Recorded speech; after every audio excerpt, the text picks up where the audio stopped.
Welcome to Are You Real Linked? A journey together toward a deeper, more authentic connection with God and with others. Through teachings of prayer and faith, our common stories of business, relationships, and personal growth will give you the direction you need to truly feel linked with the lost, hopeless, and hurting to help restore your community. Now please welcome your host, Christy Austin.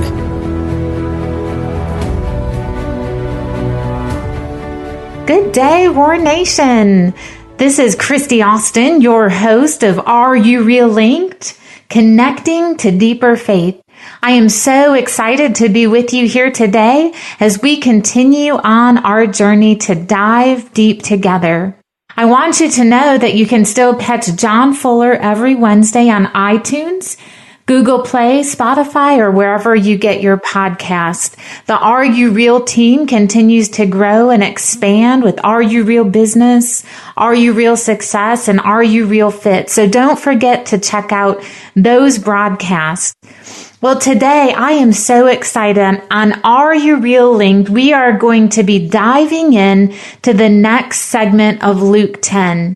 If I could quickly recap for you, and I'm super excited to have an opportunity to learn together on the journey, because what we're discussing here on Are You Real Linked this month, and side note, I'm super excited about an interview that we'll be having in 2 weeks about some city takers, and I can't wait for you to hear exactly how they're taking their city. They're doing some very practical things that very much reflect what we've been talking about in Luke 10. And so I'm super excited for you to hear their heart and hear their story. And you know what? I just bet that we're all going to learn some practical tools of how we can take our city. What does it look like to take a city? Well, remember, we live in a paradoxical kingdom. It's an upside down world. Jesus said, the first will be last, the least will be the greatest, right?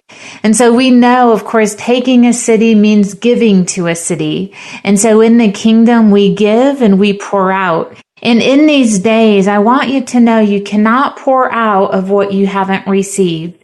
And so the beautiful thing with Are You Real Linked, we're learning to be linked with the Holy Spirit and linked with each other. You know, I want to share just from my heart, these days are dark and we know that. And that doesn't bother me a whole lot because, this light shines bright.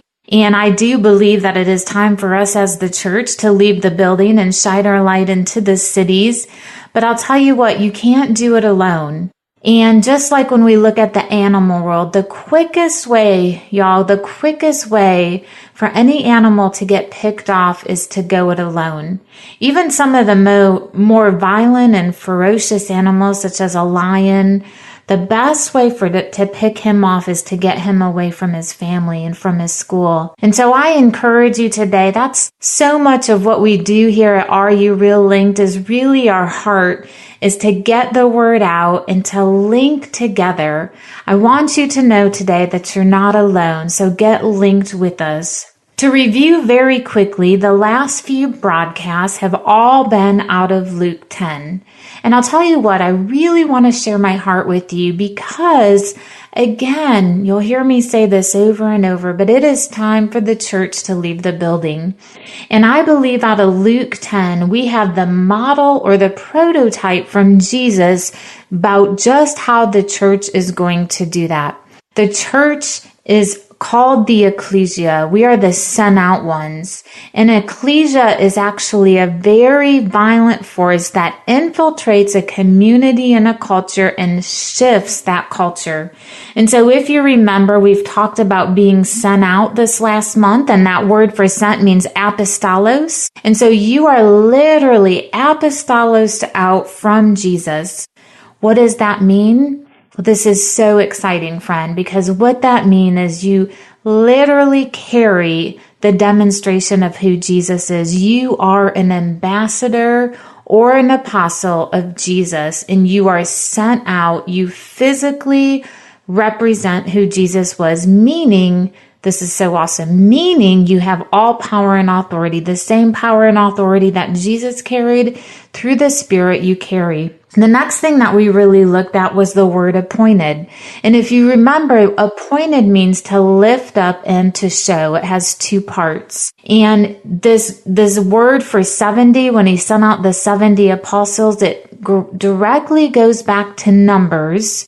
And in Numbers, of course, the Lord took the Spirit off of Moses, the Holy Spirit, and put it on 70 elders, and they began prophesying, which was evidence of the Holy Spirit in that day. Because remember, Old Testament, we put the Holy Spirit on people, David, Elijah, Noah. New Testament, oh, so exciting, friends, because we live in a New Testament hour. Guess what happens in the New Testament? In the New Testament, we all have the Holy Spirit because that's what Jesus left with us. Remember, he told his disciples, I have to go, but guess what? I'm leaving someone with you that is going to be far greater than me because he can be with you all the time. The Holy Spirit is the great comforter and the great counselor. And that's what's so amazing to me because I am a counselor, okay? And I tell my clients, the Holy Spirit's the great counselor. So guess what? Just open your ears and listen to him and he won't steer you wrong. And so you have a counselor with you 24/7. What amazing news. Last week, if you remember, we talked about the words for pray. And specifically in Luke 10:2, which is the verse we're going to be looking at again today, but in Luke 10:2, when it says, ask the Lord of the harvest, the word for ask is the word diomai for prayer. And so it's a very specific word, and you can go back to episode 3 and review that if you need to. But that is how we are going to reach the harvest, is through prayer. Now, my heart this week is to kind of tie all of this together, and we're going to Luke 10:2, okay? And so in Luke 10:2, listen to this. It says, he told them, the harvest is plentiful, but the workers are few. Ask the Lord of the harvest, therefore, to send out workers into his harvest field. Did you guys catch that? I found something very significant in that verse because in one verse, he uses the word harvest 3 different times. Now, Jesus was an absolute brilliant teacher, and I'll tell you why, because what Jesus did was he spoke in parables. What's a parable? Well, basically, a parable is a physical demonstration of a spiritual reality. And so if you can envision a set of train tracks, one parallels the other. They might not look exactly identical, but they parallel each other. And so Jesus was such a brilliant teacher because he taught in parables. And so one paralleled the other. And there's so much we can take from this verse, but I really want to talk to you today and learn together, what is this harvest? You know, last year I was really praying over the year 2018 and asking the Lord, you know, for our ministry and our family and just some personal issues we were walking through. I was going, what do you want to do in 2018?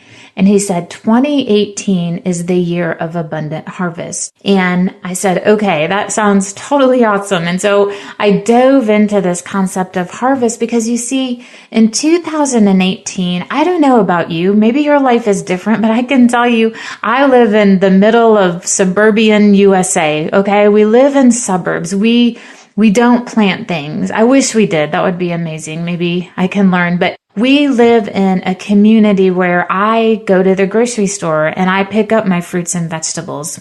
But what I want you to catch is, in this day and age, they were very much of an agriculture society. And let me just put it simply to you, okay? Get in the mindset here. But basically, if they did not farm, they did not eat. That was just the reality of it, okay? This was absolutely critical and crucial to their everyday life. And so I love even stepping into another version. Listen to this. It says, the harvest truly is great, but the laborers are few. Pray you therefore the Lord of the harvest that he would send forth laborers into his harvest field. Okay, so he's the Lord of the harvest.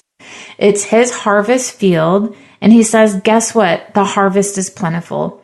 It's harvest time. And in order to understand that, what I want you to do is kind of get into this agricultural mind, okay?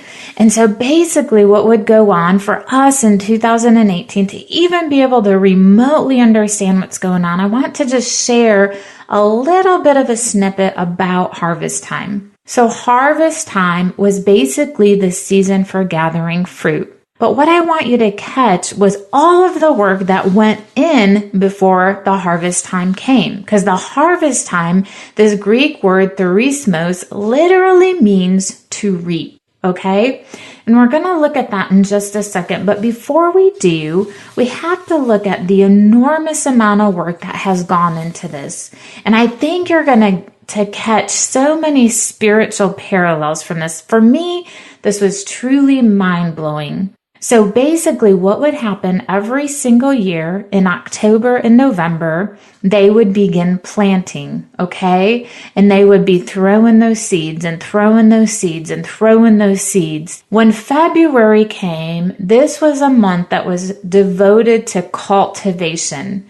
And so they would cultivate and cultivate and cultivate. The time for harvest was right around April, typically the middle of April. The harvest period lasted about 7 weeks, and it was the occasion of festivities. So what I want you to catch here is for 9-10 months, they have worked their fingers to the bone. They have sown seed and sown seed and sown seed and cultivated and probably prayed for rain because most of them didn't have a sprinkler system like we do today, right? And so they really trusted God to water these harvests. And basically they would sow and they would sow and they would sow, and such an amazing process. But what I want you to catch was when April came, the middle of April came, there was some very specific things that went on. First of all, this is so amazing, you guys, but the harvest season was a true season of joy. They were very, very joyful. Why? Well, as most of you know, when you do a big project and you work and you work and you work, I so desperately want to have a green thumb, you guys. Like, I have tried, I have like the hanging flower plant, and last year I got the Boston ferns to go all summer long, and I was just absolutely thrilled with myself, which I don't know, they're probably extremely hardy. I don't think my green thumb has improved any, but they lasted all summer long.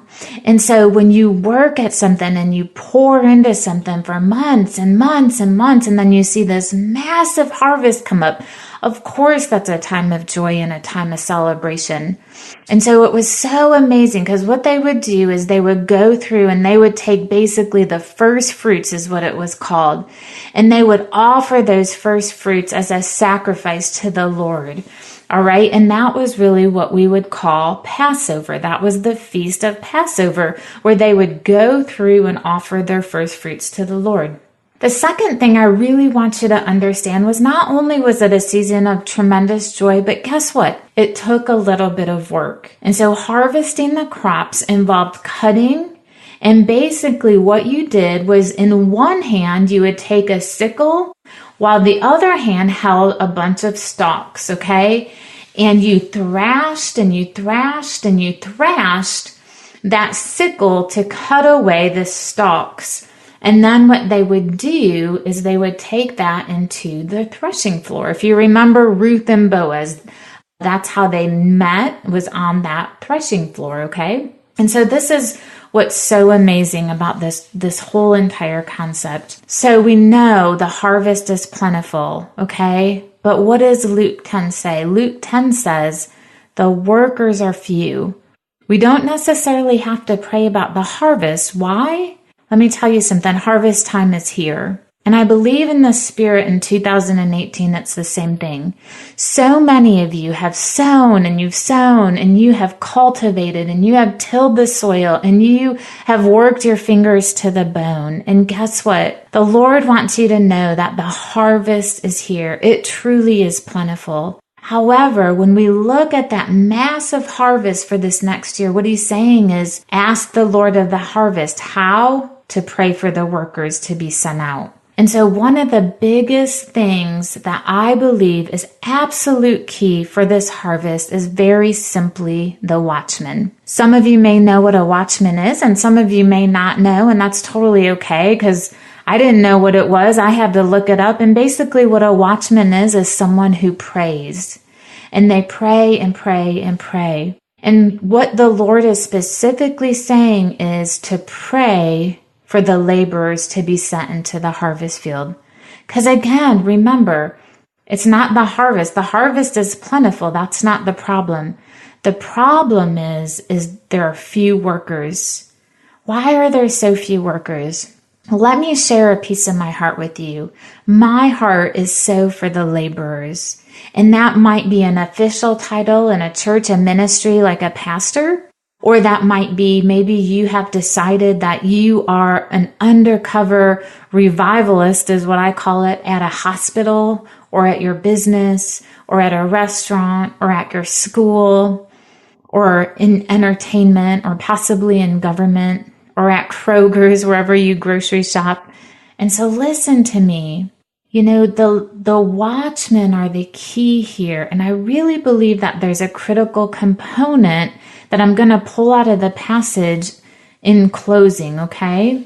What is that component? Well, interestingly, when they would go into the field, the reapers, those who had the sickles, okay, and who were cutting away the sheaves, they were led by foremen, and behind them came other people who were taking part in the harvest, the young men and the women. That has so much significance to me, and I'll tell you why. In that day and age, when the harvest was coming up and it was getting close to ready, they had 2 watchmen in position who would simply alternate. So one watchman would sleep while the other would look out at the harvest, because the harvest was ready and that was their business. That was their money. And guess what? That wasn't just their money, but a lot of people would have loved to get in on that business. And a lot of animals, of course, would love to get in on all the good food. And so what you have going on here is there's one watchman to watch the harvest to make sure nothing is stolen away while the laborers are going out into the field. And I believe that is so critical, and it's such a divine strategy for our day in the spirit. Okay, you guys? Out of Luke 10, it's very interesting. He sent out 2 by 2. And I believe one of the strongest reasons for that was this watchman type concept. Because in the spirit, when one is weak, the other is strong. And I really believe that one was a watchman while one did the work. And I'm sure there are moments that they did them together. But I believe that one of the formulas for 2018, and one that I've really even developed in our own ministry, and it's been probably our greatest vision here, is that we have got to get linked with a watchman. And I don't know what you're called to. I don't know if that's formal ministry or if that's a business or if that's the place you work out. I don't know what that looks like, but we all need that watchman covering us, because the thief comes to kill, steal, and destroy, but Jesus comes to give life abundant, right? And so I believe one of the greatest strategies to reach the harvest of our day, ask the Lord, okay? What are we asking for? We're asking Him to send out laborers. And I believe that the watchman holds some of the greatest keys to bringing in the abundant harvest of 2018. And so I want to challenge you this week. I don't know what you're doing or what you're called to. You're called to something, because if you're the church and the ecclesia, we all are. But I challenge you to get linked with a watchman. Get linked with someone who will cry out for you when you find yourself in the valley. And we've all had moments in our life where all of a sudden we go, you know what? Things are getting stolen away from my life. Maybe that's in the area of finances. Maybe that's in the area of health. But the enemy comes to kill, steal, and destroy. But Jesus comes to give life abundant. And when you link a watchman with a laborer, the results are phenomenal. I'll tell you why. Because the harvest can't be stolen away. And so I challenge you today as you go about your week and as we wind down this series out of Luke 10, I challenge you to get with a watchman and to get linked together. Maybe you are a watchman. Get linked with that laborer. Your voice is important. So today, as we wind down our show, I thank you for taking the time to listen and to really just be a part of what we're doing at Are You Real? Remember, you can check us out on social media. We also are on Instagram, and we would love to hear from you on areyoureal.org. As we close down today, I want you to remember, until we meet again, rest in His love, dance with great joy, and aspire to go higher each day. This is Christy Austin, your host of Are You Real Linked. See you soon. We'd like to thank you for joining us on this episode of Are You Real Linked and encourage you to visit areyoureal.org for more resources based on today's episode, as well as links to more Christian podcasts in our network and the inspiration to help you enkindle everyone around you. God bless and good day.